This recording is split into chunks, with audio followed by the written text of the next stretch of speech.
அனைவருக்கும் வணக்கம். அலெக்சாண்டர் தன்னுடைய இராணுவ உடையில் தன்னுடைய மாசிடோனியா அரண்மனை முன்பு நின்று கொண்டிருக்கிறார். மக்கள் சாறை சாறையாக வந்து கொண்டிருக்கிறார்கள். தன்னுடைய உடையை சரி செய்து கொண்டு தன்னை பார்க்கத்தான் வருகிறார்கள் என்று நின்று கொண்டிருக்கிறார். ஒருவரும் அவரை பார்க்க வரவில்லை. The man who conquered the entire world, உலகை ஒரு குடையின் கீழ் ஆள நினைத்து வெற்றியும் கண்ட மகா அலெக்சாண்டர் அழைத்தார் தளபதியை. உலகத்தை வென்ற நான் என் நாட்டில் நின்று கொண்டிருக்கிறேன், என்னை பார்க்காமல் எங்கு சென்று கொண்டிருக்கிறார்கள் என்று கேட்கிறார். தளபதி சொன்னார், மெத்த படித்த ஞானி பெயர் டயோஜனிஸ் என்ற ஒரு அறிஞர் நம் நாட்டில் இருக்கிறார், அவரை பார்க்கத்தான் அனைவரும் சென்று கொண்டிருக்கிறார்கள் என்று கூறினார். உடனே சென்று அவரை அழைத்து வா, நான் பார்க்க வேண்டும் என்று கூறினார்.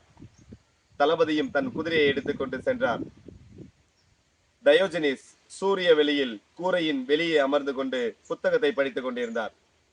குதிரையிலிருந்து இறங்கி வந்த தளபதி அறிஞரிடம் கூறினார், வாருங்கள் அரண்மனைக்கு செல்லலாம் என்று. டயோஜனிஸ் கேட்டார், நான் எதற்காக அரண்மனை வர வேண்டும் என்று. மன்னர் உங்களை பார்க்க வேண்டும் என்று விரும்புகிறார் என்று கூறினார். நான் பார்க்க வேண்டும் என்று விரும்பவில்லையே, வரச்சொல் உன் மன்னனை என்று கூறினார். அதிர்ந்து போன தளபதி தலை உடம்பில் நிற்காதல்லவா, வேறு வழி இல்லாமல் மன்னனிடம் சென்றார். அலெக்சாண்டர் சாக்ரட்டிஸின் மாணவன் பிளேட்டோ, பிளேட்டோவின் மாணவன் அரிஸ்டாட்டில், அரிஸ்டாட்டில் மாணவன் த மகா அலெக்சாண்டர். ஒரு முறை அலெக்சாண்டரிடம் கேட்டார்கள், எப்படிடா வென்றாய் இந்த உலகை என்று.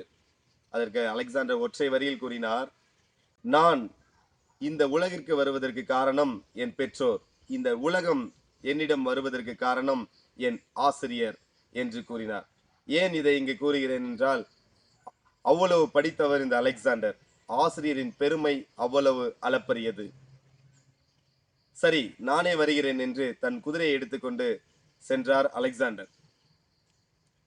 அப்பொழுதும் டயோஜனிஸ் புத்தகத்தை படித்துக் கொண்டிருந்தார். அலெக்சாண்டர் வந்து தன் குதிரையில் நின்றார். சற்று நிமிர்ந்து பார்த்த டயோஜனிஸ் கூறினார், சூரிய ஒளியில் நான் புத்தகத்தை படித்துக் கொண்டிருக்கும் பொழுது குதிரையின் நிழலில் மறைக்கும் முட்டாளே, உன் குதிரையை அப்பாலே நகற்று என்று கூறினார்.